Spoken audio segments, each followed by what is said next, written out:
And we're live, ladies and fellas. How is everybody today? So, Overlay did a great job. They got us some contests to take a look at. Not contests, some matchups to take a look up in the matchup shop, guys. Before we get into what I'm going to be looking at for this specific matchup on Thursday night, it is my Packers taking on the 49ers. I would encourage everybody, if you can, click the thumbs up button. It is always sincerely appreciated. Also, I've been trying to get you all to start playing Overlay DFS. I don't know what you're waiting for, guys. This website is a blast. I had a lot of fun watching Gronk squeak out the victory over Evan Ingram last night. And when I'm done with the picks for Thursday night, we'll just do a real quick review of what happened last night. Guys, it's a blast. Sign up and play. And when you do sign up and play, for the love of the Lord, please screenshot your deposit. Send it to me. Tweet it to me. Facebook it to me. Email it to me. All my information is below. Let me get you a free membership to the 5-pack. Also, I do more videos on Instagram for this stuff. I dropped one earlier.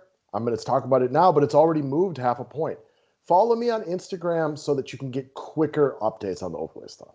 That being said, guys, let's move into what we're talking about for this specific game.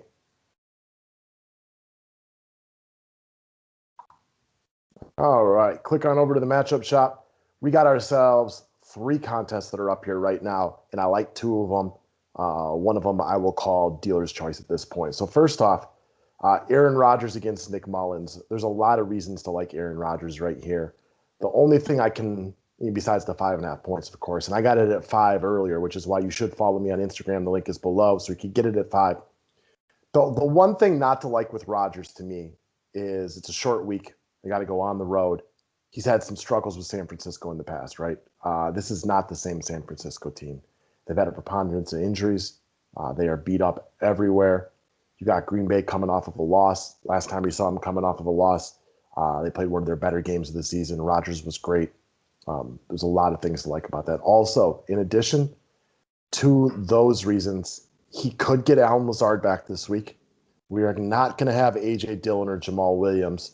Very likely even get Aaron Jones back, but this requires the Packers to go a little bit more pass heavy in this situation, which I think could be a really good thing.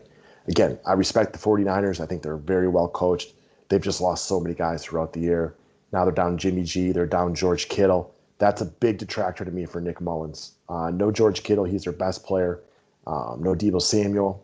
They're out a bunch. They're out their best 2 playmakers. They're down 3 running backs now, whatever it might be.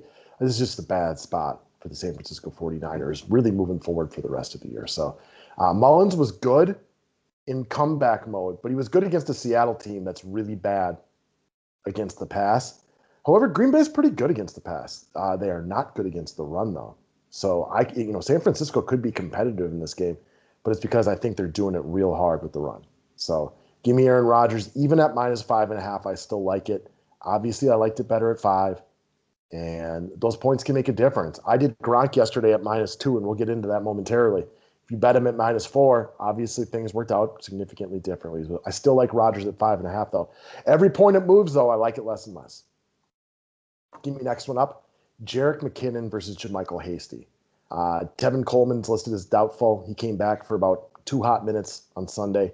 He was out. The key thing I want to look at right here, Hasty had 12 carries. McKinnon had 3. Now, I know McKinnon had got some love in the passing game, so that'd be 6 overlay points because it's a half-point PPR. And he got the touchdown while only running the ball 3 times. He just happened to be in when they were able to run the ball in comeback mode. But I believe from everything that I've seen and what they like about Hasty, Hasty's the guy. He's the guy that I worry about as a Packer fan come Thursday night. So I'll take him. He also hit pay dirt in this game. So I like Hasty. Oh my Lord. Gentlemen, I had a major brain fart. For some reason in my mind, Hasty was +2.5 and it was going to be an easy pick. Now it's McKinnon +2.5. That is a complete brain fart on me. I am 100% sorry on that. So let's go back and break it down.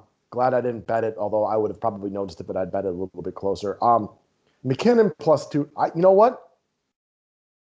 I still like Hasty. Not as much. But McKinnon has dead legs. And this is a game where I fully expect San Francisco to lean on their running game. I think Hasty could have a big game right here. I really do.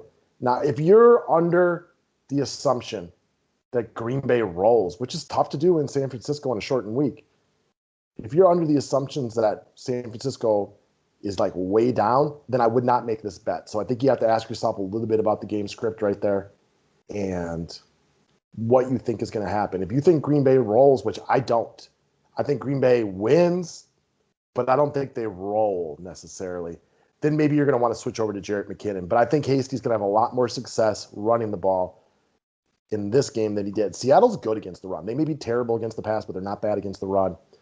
Green Bay, see Dalvin Cook. And I'd like to think that they're going to fix it, but I still think they're going to have some issues against the run this week.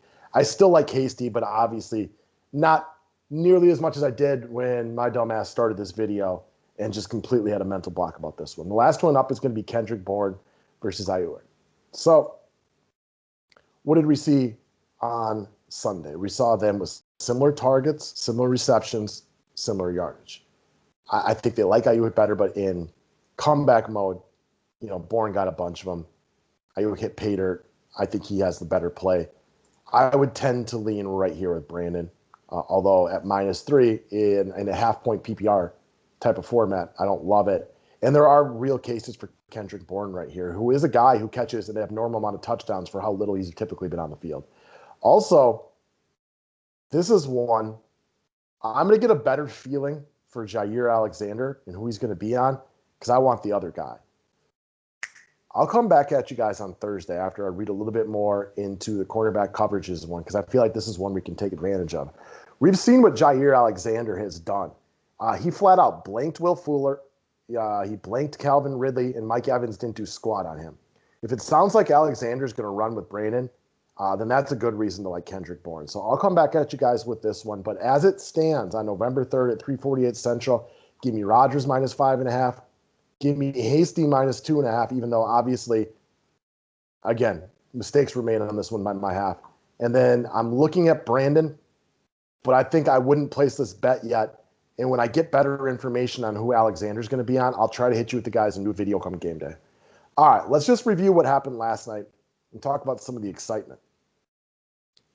So I put a total of 45, 65, 66,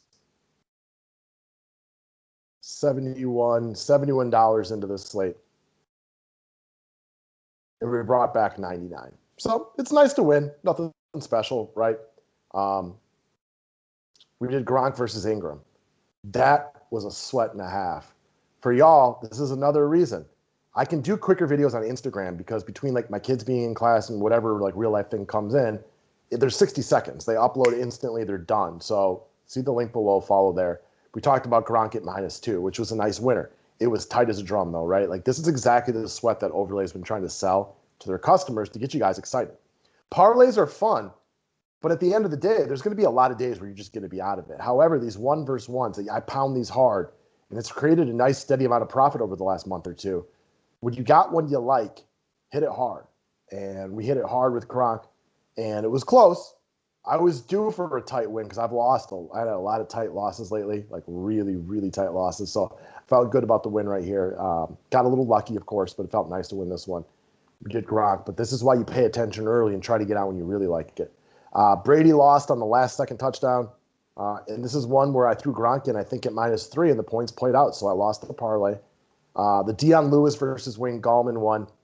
I told you I didn't think Gallman would get to 6.5 points to beat Lewis unless he scored. Well, he got to 6.7, and they both scored. So we got the dub right here. This one was also really close and very, very excited.